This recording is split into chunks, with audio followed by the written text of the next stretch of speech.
All right, let's dive into the world of running and strength training. It's often thought that lifting weights for runners is a bad idea, the sheer fact that it's going to slow them down, but that's further than the truth. But more importantly today, we're going to talk about the back squat and what possibly could be better exercises for runners to help increase their performance, decrease those times, and hit new personal bests. Let's get into it.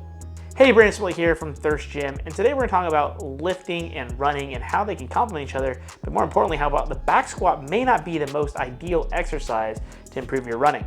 Now, before we get started, hear me out here. I'm not anti-back squat, I'm pro-performance. And if there's better exercises that we can do to increase performance and decrease injury risk and optimize our time in the weight room to helping you perform better or your athletes, that's what we want to have happen here. Again, I'm not anti-back squat, I'm pro-performance. And I'm gonna pick the best things that I believe have the best carryover to sport for my athletes. And I've found that for a majority of my running population, doing the traditional back squat is just not the most ideal movement pattern for those athletes. Let's talk about why. Now, when it comes to running, it's a very interesting movement pattern because when you are running fast, you're essentially always on one leg. At no point are you actually on both legs, except for when you walk. So if you're on both legs running, that probably means you're slow. Now, we don't have to get hyper specific into particular exercises for there to be a positive benefit in terms of performance. However, if we can dwindle down the exercises to things that have higher translation into the field, court performance, speed, what have you, that's something that we need to consider. Now, about the back squat, the big reason I'm not a huge fan of the back squat for runners, is especially distance runners, is that they're constantly moving forward. And by putting a barbell on their back and having them squat, they continue to push their center of mass forward. So when I put the barbell on my back, I have to lean forward to be able to do the exercise. And I'm already in a forward-based state. So this may not be the most ideal position for them in terms of what's happening at their pelvis. We also find that runners have tight hamstrings, tight hip flexors, tight ankles, poor ankle mobility, poor hip mobility. And so by forcing the squat, we might actually be forcing these movement patterns to get worse. And so we need to look at single leg exercises that might have a higher correspondence, but still build upon that pattern. And there's tons of exercises that you can do that are going to do that. The other thing that we have to think about is there's something called the bilateral deficit. And essentially what this is gonna say is that what we can lift on my right leg and on my left leg independently is going to be greater than the sum of what I can lift on both legs. Now, the main driving force behind that is neurological, but the truth of the matter is we can still lift more weight on one leg and then the other and combine those and lift more total poundage, which means that we could probably create more force into the ground as we go to run. Again, running is a single leg exercise, so taking that bit of science into the way that we choose to pick exercises can then help us create more force into the ground and be faster.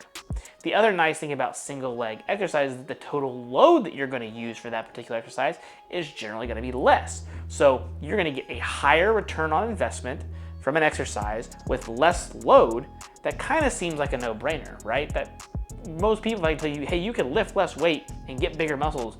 Would you do it? You probably would. Or if you can lift less weight and get faster, would you do it? In this case, absolutely. So by looking at how we can use the bilateral deficit aspect to our advantage in terms of how we program our exercises and what we choose, we can then enhance our performance of running without having the wear and tear of the back squat when it's not needed because they're not going to back squat in a race. So now that we know this, what should you do if you're a running-based athlete or you're a coach that works with runners? What should you do in your programming if you have back squats in there?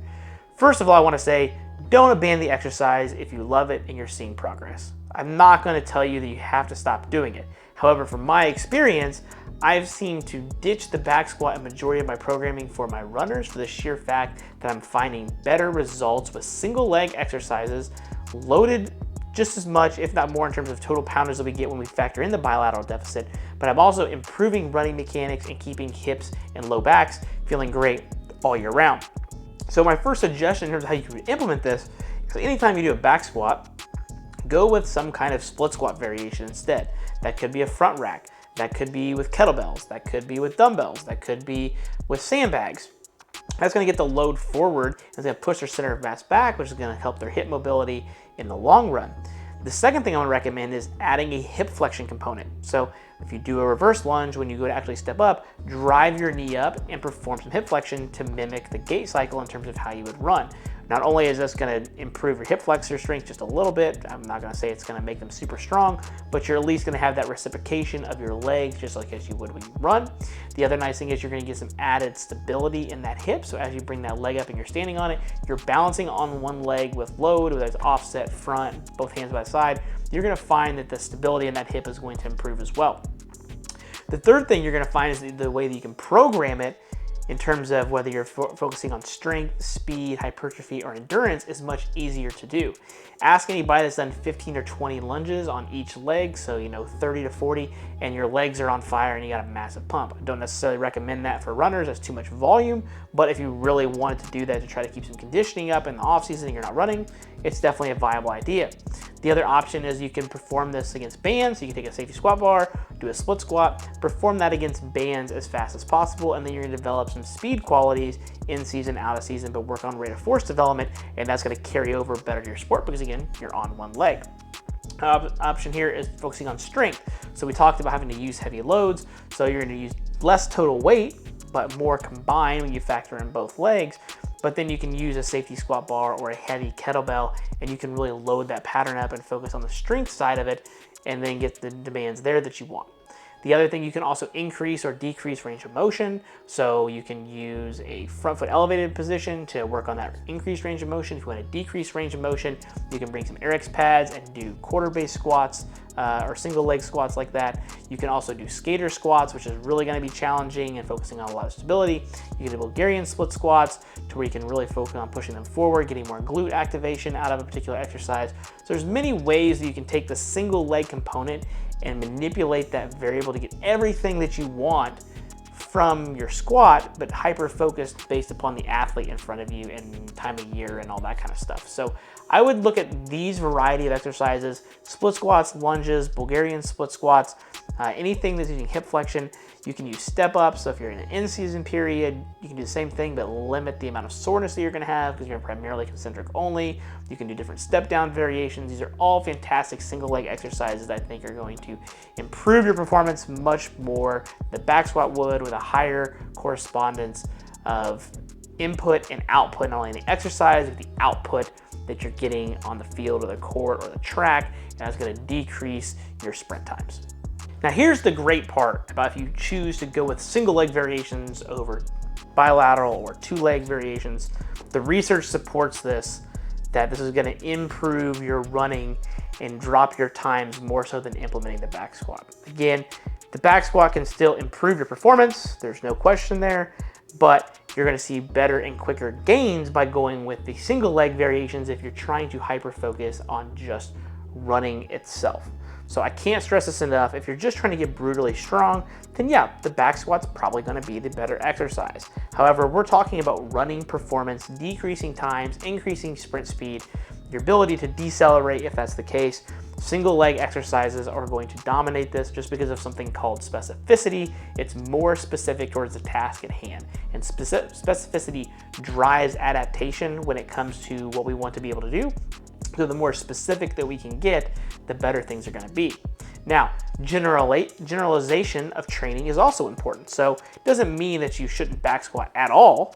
It just means that if you back squat, maybe it's in an off season or a period of training to where your running speed or times are not nearly as important. You're trying to build general strength qualities.